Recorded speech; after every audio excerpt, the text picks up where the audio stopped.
the trump card. Now in politics, we can always expect the unexpected.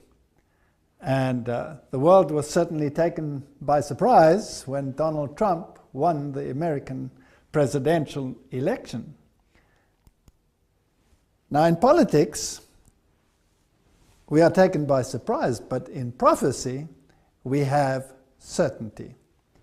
And when we look at the prophetic picture of the book of Revelation, then we can see that there is a plan and there is a movement in a particular direction. And even though it looks confusing out there, and sometimes doesn't work according to our expectations, the plan will be fulfilled according to the prophetic picture. In Revelation, we read that the second beast will form an image to the first beast. Now, the first beast was identified by the Protestant world as the papal system, and the second beast was looked at in the Protestant context, and Wesley in his time expected that it would soon appear. And the only one that fulfills all the criteria of the second beast is the United States of America, that would make an image to the first beast. Now the first beast, as we know, was a politico-religious system that dominated world events and world affairs. And so the second system will be the same, where politics and religion will be mingled with each other and will elevate the first beast in the process. Now, that is what the prophetic scenario says. And sometimes when we look at events in history, it seems as though the exact opposite is happening. JFK said the following: "I believe in an America where the separation of church and state is absolute, where no Catholic prelate would tell the president, should he be Catholic, how to act, and no Protestant minister would tell his parishioners for whom to vote, where no church or church school is granted any public funds or political preference, and where no man is denied public office merely because his religion differs from the president, who might appoint him, or the people who might elect him. I believe in an America that is officially neither Catholic, Protestant, nor Jewish, where no public official either requests or accepts instructions on public policy from the Pope, the National Council of Churches, or any other ecclesiastical source, where no religious body seeks to impose its will directly or indirectly upon the general populace or the public acts of its officials, and where religious liberty is so indivisible that an act against one church is treated as an act against all."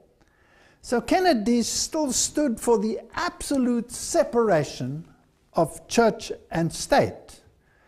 Now, if the prophecy is to be fulfilled, then this situation must change, because the image must be like the original. And the original was church and state dictating morality to society. And so the second beast must, if it's to become an image, do exactly the same. Now, I believe one of the reasons why Kennedy disappeared from the scene and was assassinated was because he stood for these principles, besides other things that he did, like touch the Federal Reserve, etc. Now, under the two-party state in the United States, we seem to think that you are either voting for one system or another system. But that is, in fact, not the case. Quigley, who was, Bill Clinton's favorite professor, said the following in his Tragedy and Hope: "The argument of two parties should represent opposed ideas and policies. One perhaps of the right and the other of the left is a foolish idea acceptable only to doctrinate and academic thinkers. Instead, the two parties should be almost identical, so that the American people can throw the rascals out at any election without leading to any profound or extensive shifts in policy. The policies that are vital and necessary for America are no longer subject of significant disagreement, but are disputable only in details of procedure, priority, or method." In other words, what he's saying is that the two-party system is there just to appease the populace, but the general direction will be the same. The puppet masters behind the scenes will still control events as they deem fit. Now, some of the puppets might not even know what is happening because the puppet master is in control. And sometimes even high officials can be misled or be thinking that they are doing one thing when they are actually propagating something else. Now, this is how the Hegelian dialectic works. If we have a look at a definition, it says it's a framework for guiding thoughts and actions into conflicts that lead to synthetic solutions which can only be introduced once those being manipulated take a side that will advance the predetermined agenda. So there's controlled opposition, problem, reaction, solution. Now, this has been used for millennia in the political sphere. You create the crisis to induce the change, to bring about the direction that you really want everyone to go. But you have to swing the general mindset in a particular direction in order to get there. Now, let's assume you want a particular religious agenda to be instituted, and you know that secular society will not fall for that idea. Then you can bring in this dialectic and bring in an opposing view, bring in an opposite view which becomes totally unacceptable to the general populace, forcing them in a direction where they will eventually embrace that which you wanted all along, but had they remained middle of the road, they would never have accepted such a solution. So this is a method of mind control, mass mind control.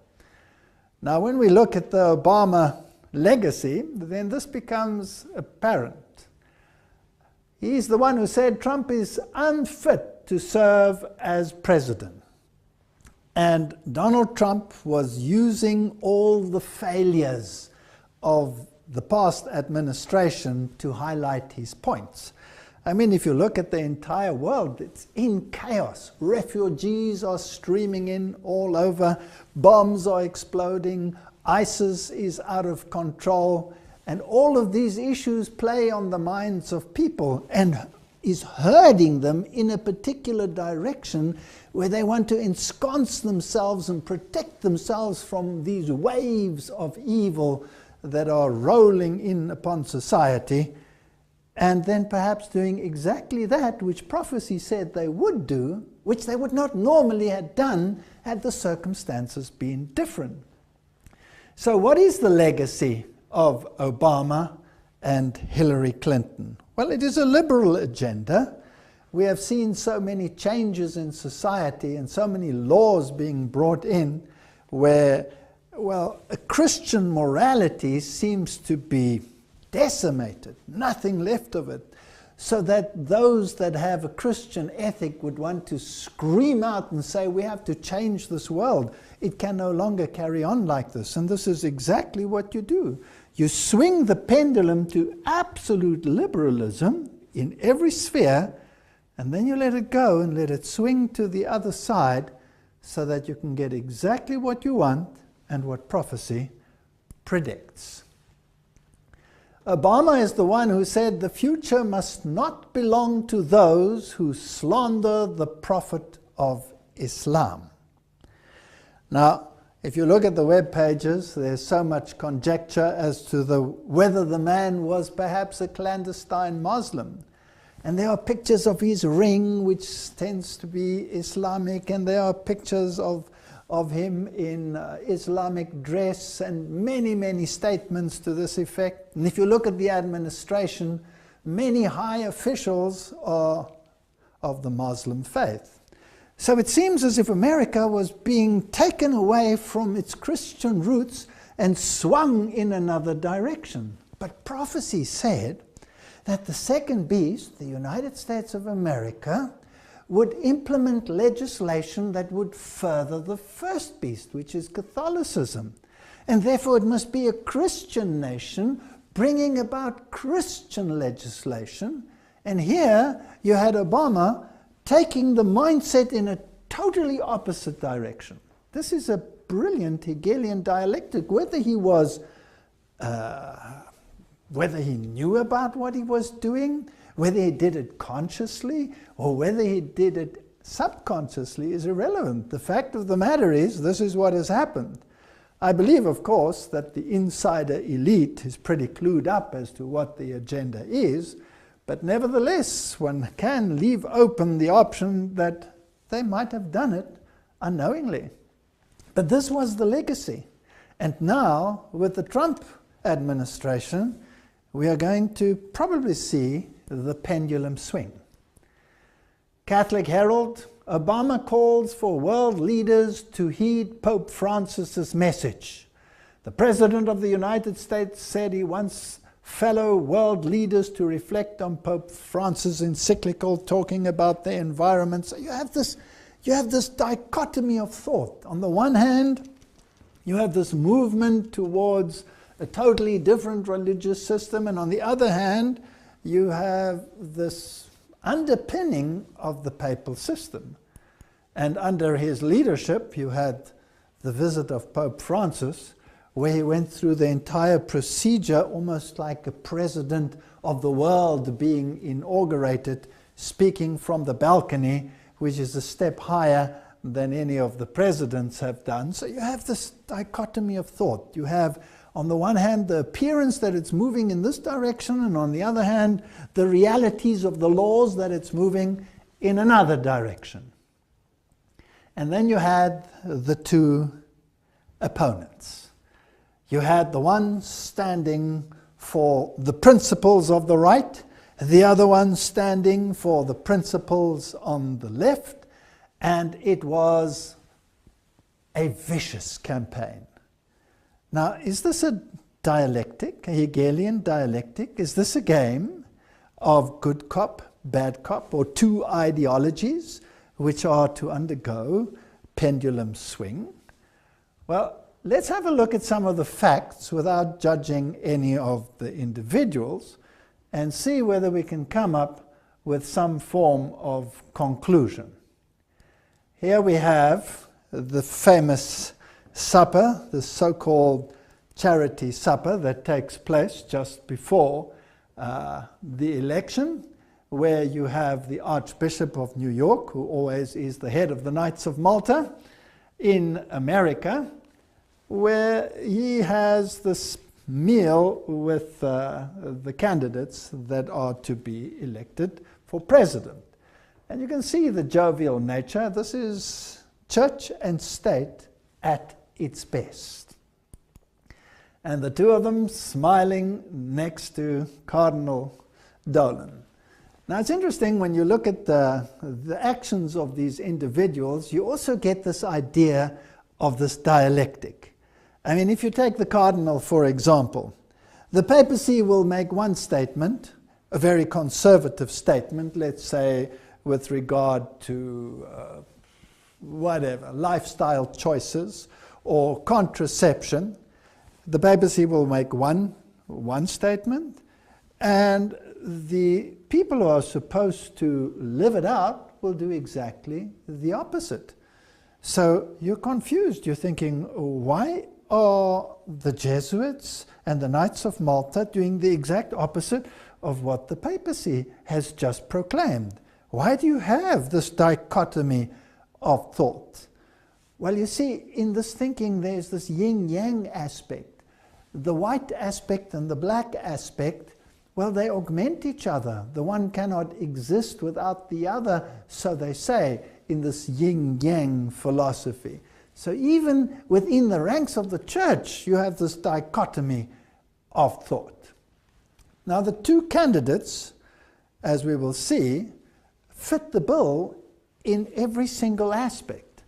If you go to the web pages and you look at the bloodlines of the American presidents, then it is a known fact that all the presidents that have well, reigned in the United States have all been related. So let's have a look at what the media has to say. If all presidents are related, which of the 2017 candidates will be the next president? As it turns out, both Trump and Hillary Clinton are related to John of Gaunt, a 14th century royal. Gaunt was the first Duke of Lancaster, who was the son of King Edward III, according to MyHeritage. Trump is related through his mother, Mary Ann McLeod, back to his 17th grandfather, John Beaufort, while Clinton is related through her father and the Rodham family back to the 17th great-grandmother, Joan Beaufort. The two candidates are 19th cousins, and so they both have the right bloodlines to continue this lineage. Now, that's another story as to why they should all be related, and it's fascinating that the Bible doesn't speak about the presidents of the world, it speaks about the kings of the world. And it really, over the course of history, hasn't mattered which of the candidates has won, because the candidates have always both been in the same bloodlines.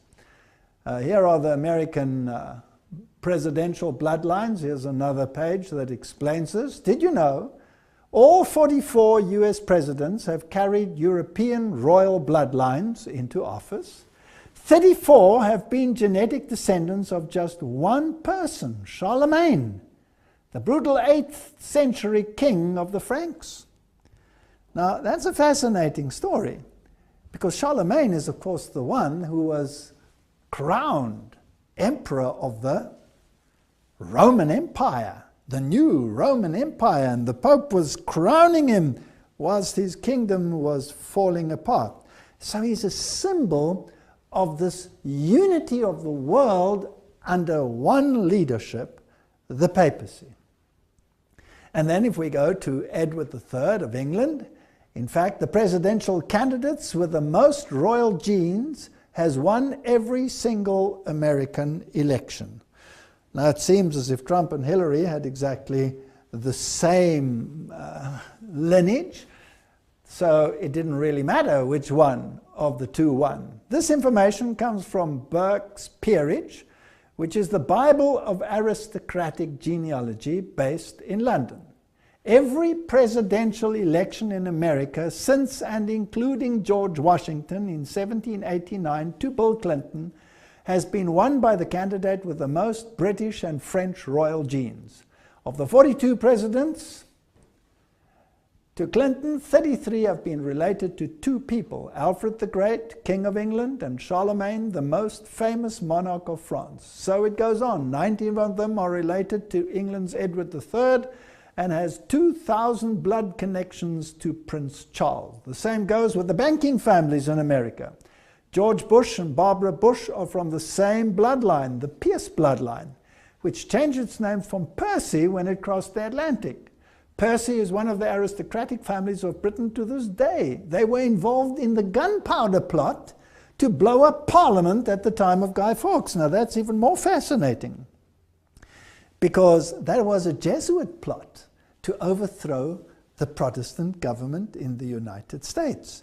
So if all these bloodlines belong to these individuals that overthrew Protestantism, well, that would be an interesting plot for the puppet masters to work on behind the scenes. But we're just looking at the facts, so let's continue.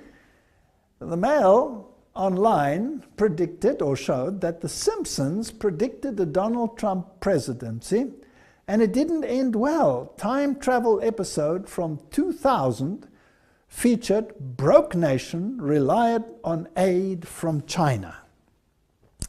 Now, as we have seen in some of the previous series that we have made, The Simpsons the writers of The Simpsons are all probably insider individuals with more knowledge about what is going to happen in the world than most would deem possible.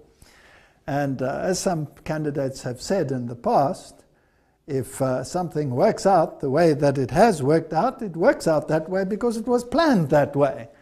So there is that element, but there is also, of course, an element of of luck maybe involved as well. Now the Simpsons generally use many esoteric symbols in their productions, and they have been extremely accurate on a number of issues and have predicted many things that seemed unlikely or impossible years in advance. 9/11 being a case in point, the destructive events in the United States, and in their particular little issues, 16 years before this presidential election, they showed their character in the same dress as Hillary Clinton would be wearing, including the necklace, including the earrings, and that's rather fascinating. It's interesting that she actually wins the next election, but according to their scenario, Donald Trump would win the current election. So that's rather fascinating, and some of the statements and the ideologies that were contrasted there are, well, very strange to say the least.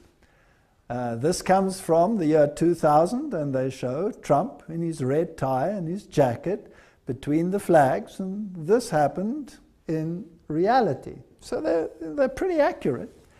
But it gets even more bizarre because they show that Trump, that's in 2000, greeting the people in Trump Towers, going down the escalator, raising his hand, and again he has the red tie and the suit on. And reality, 2015, Trump greeting the crowds, going down the escalator of Trump Towers. I mean, it's pretty accurate. It's pretty sharp. Now, whether this is pure coincidence or whether it is not is actually irrelevant. Some of the more bizarre ones, rather interesting, are the maps that we will see in a moment. And you can see their character here saying, oh no, it's actually come true. And this is the map that has been going around where they show what the distribution of the votes would be, but this is actually not quite accurate because this one was actually one that they used in the Romney campaign, so it doesn't apply to that previous one. But nevertheless, it's interesting that they show these red demographics, and of course this picture has changed in the present one, so you can not really use this one.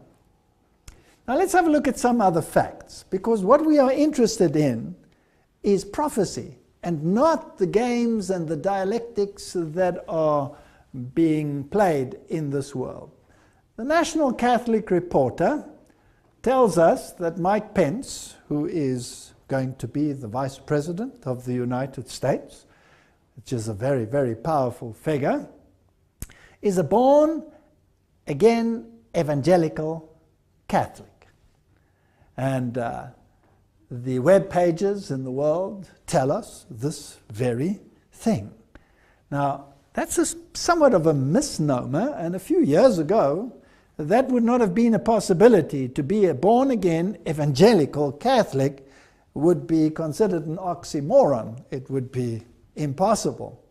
In my youth, that would have been impossible. But the religious landscape has changed, and there's been such a merging of Catholicism and Protestantism that this contradiction in terms is today a common reality. So, a born-again evangelical Catholic. They say that he was a rather dedicated Catholic, Mike Pence. He was an altar boy and very dedicated. And what about Donald Trump? Well, Donald Trump attended an Ivy League school, so let's ask the Washington Post something about his background. When he was young, he went to the private Kew Forest School in Forest Hills, Queens, where his father, Frederick, a very wealthy real estate developer, was on the governing board. Behavior problems led Donald's exit from the school, at which point he was sent to New York Military Academy at the age of 13 by his parents, and who hoped the discipline of the school would channel his energy in a positive manner.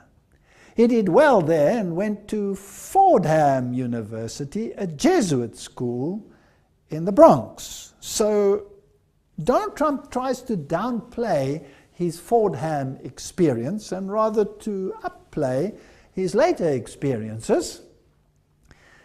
And then he went to the University of Pennsylvania and studied economics for 2 years. So he did attend a Jesuit school, which is interesting and just one of the facts. Now let's go back to Mike Pence again. Postmodern evangelical Catholic conservative. But Pence is also very much a creation of the last half century of American political religious life. Born and raised Catholic, he became a Catholic youth minister and reportedly wanted to be a priest. But according to interviews, Pence has given over the years, interestingly, has more recently declined to talk specifically about his spiritual evolution. While in college from 1978 to 81, he began blending his Catholicism with evangelical Protestantism. I made a commitment to Christ, Pence said. I'm a born-again evangelical Catholic. So here we have a Catholic vice president who is in a position to reach out to evangelicals. Now it's fascinating that the other side, of course, had chosen Tim Kaine as their vice president. And the two met in debate, and apparently Mike Pence was the stronger candidate in that debate, or so they say. But nevertheless would have made any difference because both of these are Catholic gentlemen. And let's have a look what the Harvard Divinity School tells us about Tim Kaine and Mike Pence and faith. It says that Kaine was educated at a Jesuit high school and has been influenced throughout his life by Jesuits. Often seen as progressive and open-minded in the US, he's also been called a Pope Francis Catholic. What does it mean to be a liberal Catholic reformer? Now, this is rather fascinating. So you have these high-profile Catholics as vice presidents, the one wanting to be a priest and was an altar boy, and the other one, all his training in Jesuit environments. Now it's interesting that the Jesuits themselves say, or Ignatius Loyola said, that if you have to choose sides, then a Jesuit can choose one side and represent it to the point of death, while a fellow Jesuit may choose the opposite side and defend that to the point of death. That is the Hegelian dialectic, and it's fascinating how it works. So it really wouldn't have mattered which one of these two would have become the vice president. And it really wouldn't have mattered which one of these two would have become president. Now, before I even talked about this, I thought that Hillary Clinton would probably fit the modern profile somewhat better, but I also said it doesn't matter which one of them wins. But now on reflection, it becomes rather interesting that it went the way it went. Now, in the discussion here with these people from Harvard, Donald Trump's running mate, Governor Mike Pence, described himself as a born-again evangelical Catholic. Is this an unusual faith mix? And what does this combination say about his public service? And the answer? I'm not quite sure what Governor Pence intends to affirm by a born-again evangelical Catholic. He comes from an Irish Catholic background, was raised as such during college, Indiana Hanover College. He had an evangelical religious experience under the influence of a non-denominational group. However, in the following years, he still considered himself a Catholic, went to Mass, worked as a youth minister at a Catholic church, and even thought of becoming a priest. However, in the mid-1990s, he joined the Grace Evangelical Church, which is affiliated with the Evangelical Free Church in America. One could describe it as a Baptist denomination. It was, however, the church to which he started to take his family in Indianapolis. At that time, he described himself as a Christian, conservative, Republican, in that order. In this description, the word Catholic was not present. So, when we look at these two, they are both capable of fulfilling the prophetic agenda. Pope Francis calls for unity between evangelicals, Catholics, and he said that division is the work of the devil. So they had to be brought together. So Pence is actually the perfect one, because he is both Catholic and evangelical and can bring them together. Pope Francis has called for unity amongst evangelicals, Catholics, and Christians from other denominations, emphasizing that we are one in Christ and warning that division between the groups is the work of the devil. Division is the work of the father of lies, the father of discord, who does everything possible to keep us divided, Francis said in a video message to a gathering sponsored by the John 17 movement. Now, the John 17 movement was a movement to gather all the evangelicals under one umbrella, under the papacy, or together with the papacy. Charisma News gives a very interesting insight. It tells us that Kenneth Copeland laid hands on Donald Trump and prayed over him. This is fascinating. Well, Charisma News is a very prominent journal.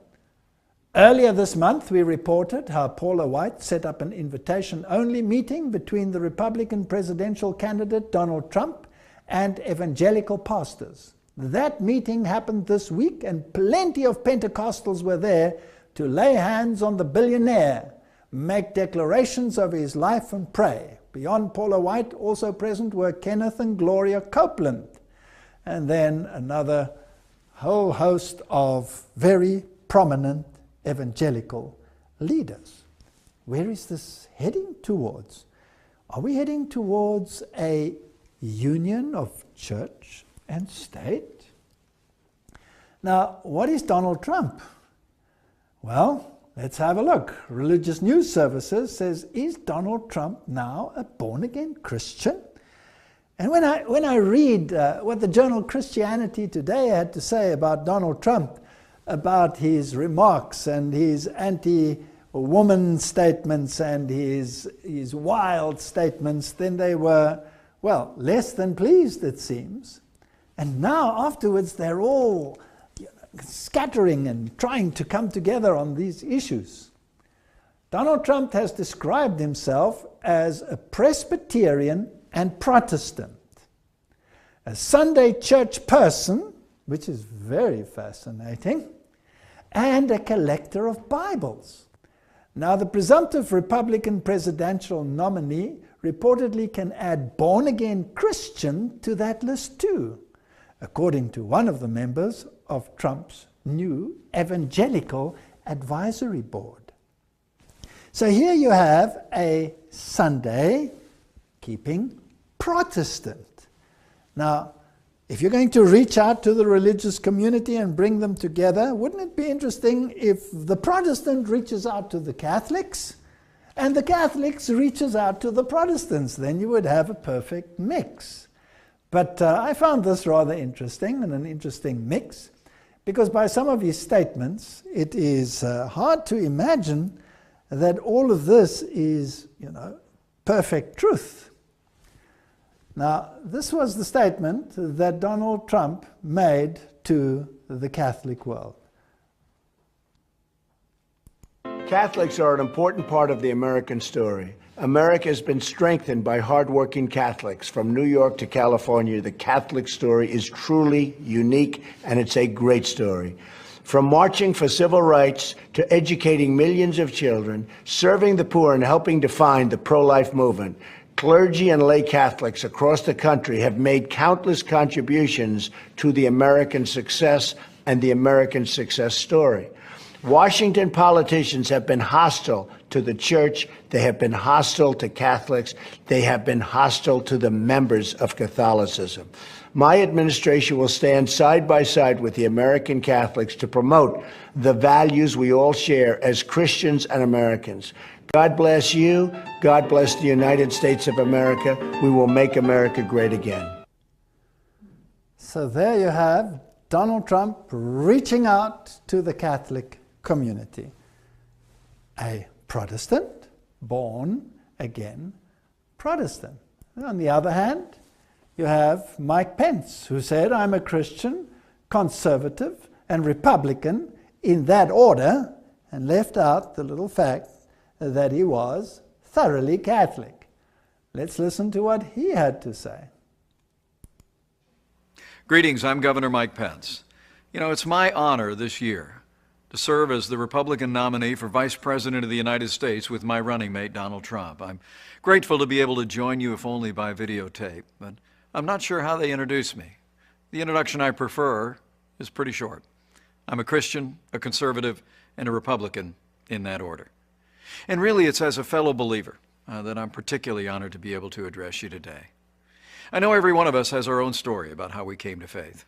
For me, I was raised in a family where faith was important. Church on Sunday, grace before dinner. But my faith became my own when I made a personal decision to trust Jesus Christ during the spring of my freshman year in college. That night, my heart was literally broken wide, with gratitude and with joy, when I came to realize that what happened on the cross, in some small measure, actually happened for me. And I know all of you in the room share that same passion and that same sense of gratitude for what was done on our behalf. Years later, my faith has been tested, relied on more times than I could possibly count. All I know for sure today is I need him more than ever. And he's really the center of my life and the center of my family's life. You know, God's love really eclipses our failings, and as always, he's been a source of renewal and strengthening for this nation and for people of faith throughout our history. In these troubled times, I believe we stand at a turning point, when those who cherish faith, those who cherish freedom, those who cherish the sanctity of life and all the liberties enshrined in our Constitution should step forward and heed the call to action. I joined Donald Trump on the Republican ticket because I believe he has the right leadership and the right vision to make America great again. President Donald Trump will appoint justices to the Supreme Court who will uphold our Constitution and the rights of the unborn. Donald Trump will also sign into law legislation that will free up the voices of faith all across this country by repealing what's come to be known as the Johnson Amendment. The Johnson Amendment's literally been on the books since the 1950s, and it essentially threatens tax-exempt organizations and churches with losing their tax status if they speak out on important issues facing the nation from the pulpit. Donald Trump and I are both committed to work with renewed Republican majorities in the House and the Senate to repeal the Johnson Amendment once and for all. You know, the truth is that a careful study of American history has shown that the strength of our nation has come from our communities of faith. Throughout our history, it's been the voices of faith that more often than not have driven our nation to a more perfect union. It was the pulpits around the American founding that thundered against the tyranny of King George. It was the pulpits around America that spoke of the evils of slavery and brought an end to the scourge of slavery in America, even through a great civil conflict. And it was voices of faith and communities of faith that transformed our nation through the civil rights movement in our own lifetime, and we're a better nation for it. The choice today for all of us, though, could not be more clear. I've never seen a more dramatic choice in a national election in my lifetime. I truly do believe we're come to a time for choosing. And I think it's a time in the life of our nation when people who cherish life, when people who cherish our liberties, when people who cherish the great traditions that are enshrined in our Constitution should come together and support Donald Trump and our agenda to make America great again. In these troubled times at home and abroad, challenging times for American families, I'd like to encourage you to do one more thing, and that is to bow the head and bend the knee in the days that remain in this election. Pray for our country. But as you do so, please pray as Lincoln said was his prayer. Not so much that God would be on our side, but that we would be, in his words, on God's side. Because I truly do believe in my heart of hearts that what's been true for millennia is still true today. That if his people, who are called by his name, will humble themselves and pray, he'll again do as he's always done throughout the storied history of this nation. He'll hear from heaven, and he'll heal our land. This one nation, under God, indivisible, with liberty and justice for all. Thank you for giving me the opportunity to address you today. May God bless you, your families, this community of faith, your church, and may God continue to bless the United States of America. Would a speech like that make the pendulum swing to the other side? I think it could. Now, what if there was a catch to it that nobody can really see? They can only see the negatives and the legacy of liberalism at the present time and the disasters that go along with it. And here is this hope of the pendulum swinging to the other side and embracing this promise of a healed land and a healed society. But what if it has an arrow embedded in it? A new America. You heard him say that Trump was going to repeal the Johnson Amendment that muzzles pastors. During his acceptance speech, Trump thanked the evangelical community for their support, adding, "You have so much to contribute to our politics, yet our laws prevent you from speaking your minds from your own pulpits. An amendment pushed by Lyndon Johnson many years ago threatens religious institutions with the loss of their tax-exempt status if they openly advocate their political views. I'm going to work very hard to repeal that language and protect free speech for all Americans." Let me take you back to the beginning of this little talk. What did JFK say? I believe in an America where no pope and no Protestant prelate will tell the parishioners how to vote. And here we have a man who is saying that he will rescind the clause that makes it impossible for them to do so. Isn't this church and state coming together? Isn't this the clergy dictating to the parishioners views that will ensconce the values of Christianity? Now, if the values of Christianity were upheld, that would be a marvelous thing. But what if there were certain laws in that package that were actually laws of the first beast, that the Protestant world had identified as Antichrist, and that these laws, when enacted, would negate the law of God? And the Bible says, they have done away with your laws, and it is time for you to act. I think we are living in very interesting times. Now, the journal Politico says Trump Evangelical Advisory Board features Bachman and Jerry Falwell. So he has an advisory board that is going to advise him on policy. Now, what did JFK say? Where no Protestant prelate will tell the President of the United States what he should do, and no Pope. And now we have a mixture of the two doing exactly that. Now, will it favor the first beast, Catholicism? Let's have a look. Well, here is the full list of the board members as shared by the campaign. Now, we won't go through all of them, just highlight one or two of them and see where this leads us. There's Michelle Bachmann, former congresswoman, and there's Bernard, senior pastor and CEO of Christian Cultural Center. There's Mark Burns, Tim Clinton, and then there's Kenneth and Gloria Copeland. Now, these are very interesting people that have made some fascinating statements in the past, which are mind-boggling when you compare them with what the Bible has to say. And you have James Dobson, author, psychologist, and host of My Family Talk. Jerry Falwell, president of Liberty University.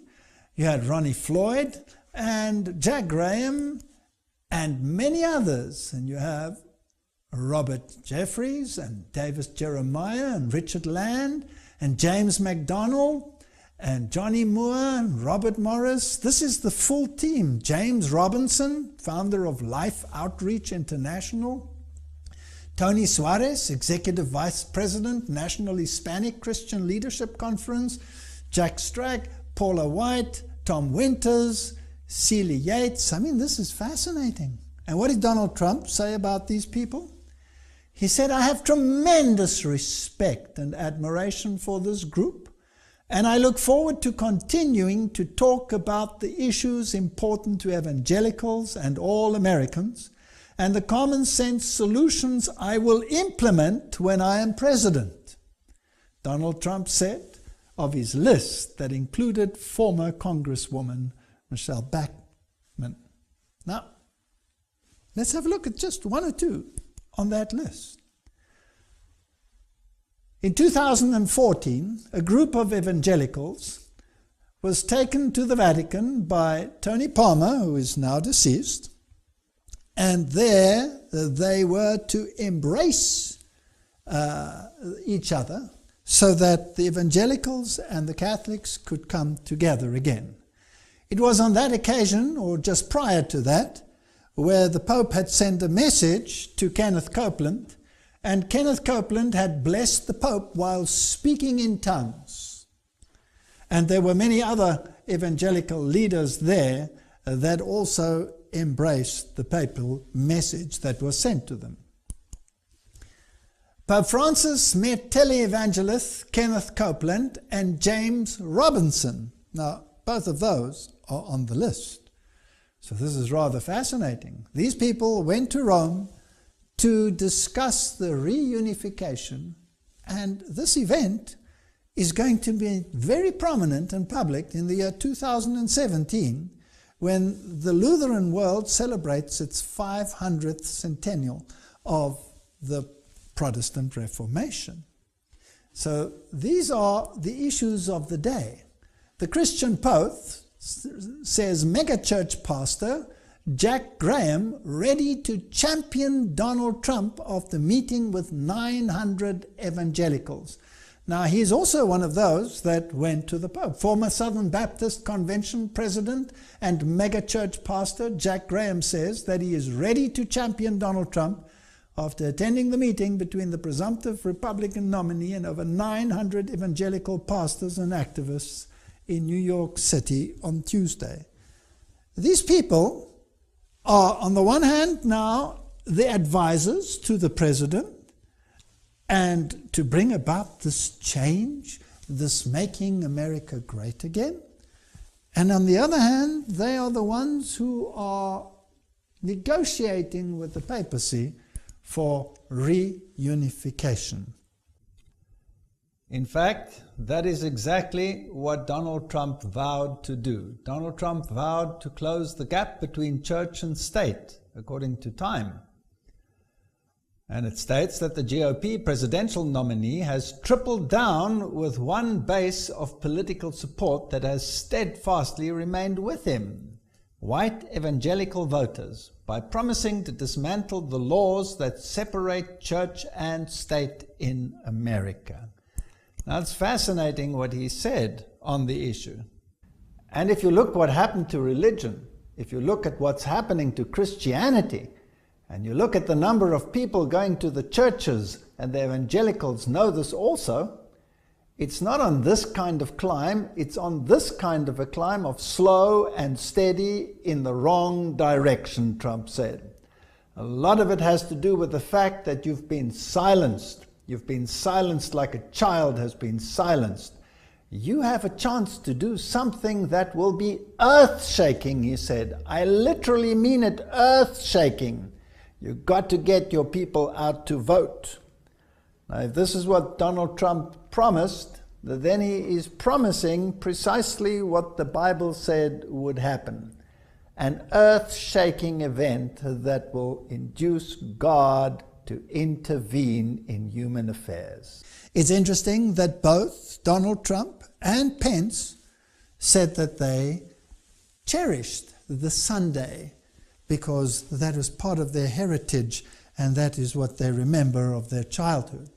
Now, the Lord's Day Alliance and the Boston Globe said the following: "The Lord's Day Alliance, founded by 6 major Protestant denominations in 1888," I find these dates so fascinating, "spent a century fighting to force industrialists to give workers time to attend religious services, and later to protect the blue laws."